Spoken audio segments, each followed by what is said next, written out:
अस्सलामुअलैकुम dear students, हम chapter number 5 के लॉन्ग क्वेश्चन कर रहे थे और एक प्रूव हमने कर लिया था।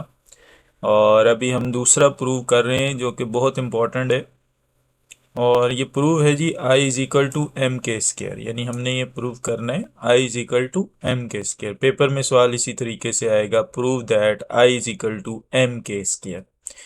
तो इसके लिए सबसे पहले आप देखें कि ये हमारे पास एक डिस्क है और इस डिस्क के अंदर जो है वो मुख्तलिफ जगहों के ऊपर मैसेज डिस्ट्रीब्यूट हुए हैं। जिस तरह से इस पॉइंट के ऊपर आप देख रहे हैं कि M1 है, इस पॉइंट के ऊपर M2 है, इस पॉइंट के ऊपर M3 है, इस पॉइंट के ऊपर M4 है, इस पॉइंट के ऊपर M5 है, M6, M7 so on to ये 7 मैसेज डिस्ट्रीब्यूट हुए हैं।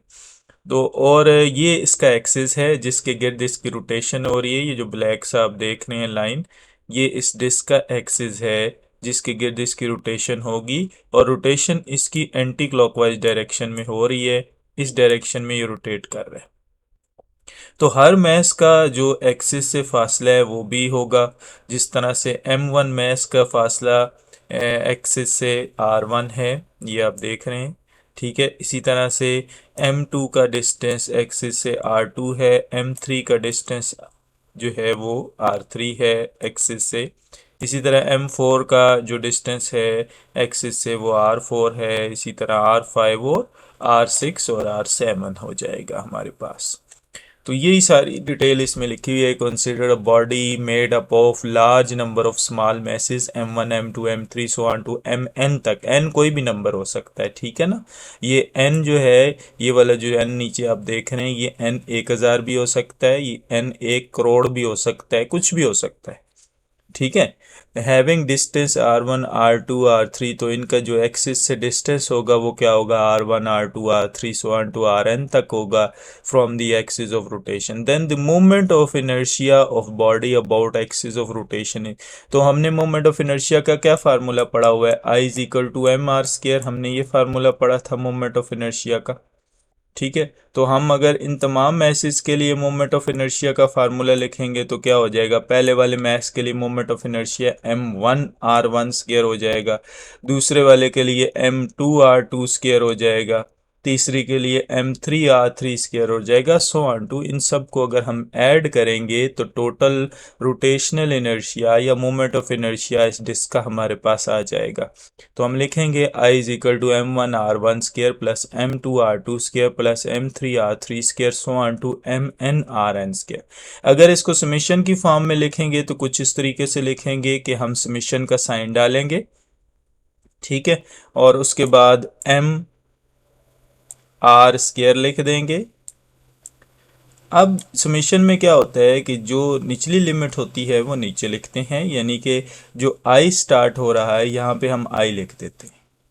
ठीक है, ये भी आई लिख देते हैं, ये भी आई लिख देते हैं। अब जो समेशन के ऊपर है लिमिट हम लगाते होते हैं कि लिमिट कहाँ से लेकर कहाँ तक है। तो आई की जो लिमिट है, ये जो आई हम लिख रहे हैं ये 1 से स्टार्ट होगी और लिमिट कहाँ तक जाएगी, एन तक जाएगी। तो हम वो एन तक लिख देते हैं। तो इस तरीके से हम समेशन की फॉर्म में भी इसको लिख सकते हैं।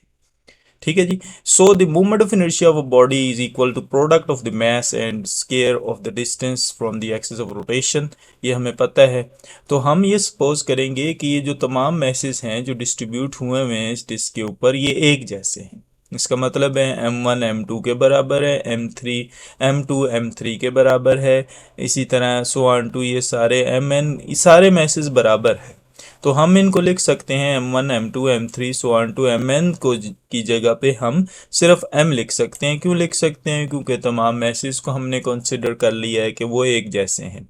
तो अगर हम इस इक्वेशन में, ये जो ऊपर आप इक्वेशन देख रहे हैं ये वाली, इसमें M1 की जगह पे भी M पुट करें, M2 की जगह पे भी M पुट करें, M3 की जगह पे भी M पुट करें, Mn की जगह पे भी M पुट करें, तो उस सूरत में हम क्या कर सकते हैं फिर इस इक्वेशन से, यानी ये इक्वेशन जो है वो यहाँ पे भी M आ जाएगा, यहाँ पे भी M आ जाएगा, यहाँ पे भी M, यहाँ पे भी M, तो इस सारी इक्वेशन से M कॉमन लिया जा सकता है। ये लिखा हुआ अंदर बच जाएगा R1 square plus R2 square plus R3 square so on to Rn के स्क्वायर तक हो जाएगा। ठीक है जी। अब क्योंकि हमने तो total n number of message के लिए उसका मोमेंट ऑफ इनर्शिया निकालना है ना, तो जितने नंबर ऑफ मैसेज हैं उससे हम मल्टीप्लाई भी कर देंगे एन से। एन नंबर ऑफ मैसेज हैं हमारे पास, इसी इक्वेशन को मल्टीप्लाई भी कर देंगे एन से और डिवाइड भी कर देंगे एन से। ठीक है, क्योंकि मैथमेटिक्स का रूल है कि जो काम आप खुद से कर रहे हैं अगर मल्टीप्लाई कर रहे हैं तो उसको डिवाइड भी करना पड़ेगा। तो एन नंबर ऑफ मैसेज क्यों कर रहे हैं एन से मल्टीप्लाई, क्योंकि हमने टोटल इसका मैस के लिए रोटेशनल इनर्शिया या मोमेंट ऑफ इनर्शिया फाइंड करना है, तो इसके लिए हम एन से मल्टीप्लाई करेंगे। तो एन से मल्टीप्लाई करेंगे तो ये टोटल मैस के लिए आ जाएगा, और जो मल्टीप्लाई कर रहे हैं उसको फिर डिवाइड भी करेंगे। तो ये m इंटू एन जो हो जाएगा वो इस बॉडी का या इस डिस्क का पूरा मैस हो जाएगा। तो हम इस m इंटू एन की जगह पे m लिख देंगे। ठीक है, बाकी चीज ये बच जाएगी आपके पास। ठीक है, ये वाली चीज बाकी बच जाएगी, और इस सारी चीज की जगह पे हम के स्केयर लिख सकते हैं। अब ये के स्केयर क्यों लिख सकते हैं इस सारी चीज की जगह पे, जो मैंने ब्रैकेट में बना दी है, उसकी वजह क्या है? उसकी वजह ये है कि हमने जो रेडियस ऑफ जायरेशन का फार्मूला पढ़ा था वो आपको अगर याद हो तो वो कुछ ये था, रेडियस ऑफ जायरेशन का फार्मूला। ठीक है, ये रेडियस ऑफ जायरेशन का फार्मूला पढ़ा था हमने। अगर मैं इसका दोनों तरफ स्केयर ले लेता हूँ, यानी के स्केयर बराबर हो जाएगा, ये अंडर रूट खत्म हो जाएगा, बाकी वैल्यू बच जाएगी। तो इसका मतलब ये है कि ये यही चीज बनती है फिर। ठीक है, तो के स्केयर की वैल्यू यही बनती है ना फिर।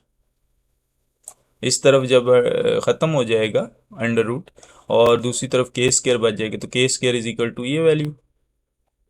तो इसका मतलब ये है कि आप इस सारी चीज़ की जगह पे, ये जो इस इक्वेशन में बन रही थी, इसकी जगह पे के स्केयर लिख सकते। तो ये तो हो गया m, m इंटू एन को m लिख दिया और इस सारी वैल्यू को हमने के स्केयर लिख दिया। तो यही प्रूव हमने करना था, i is equal to M K square. तो ये यहाँ पे प्रूव हो जाता है। ठीक है, तो ये सिंपल सा प्रूव है, इसको देखिएगा, कोई मसला हो तो आप रब्ता कर सकते हैं। ओके जी, अल्लाह हाफिज़।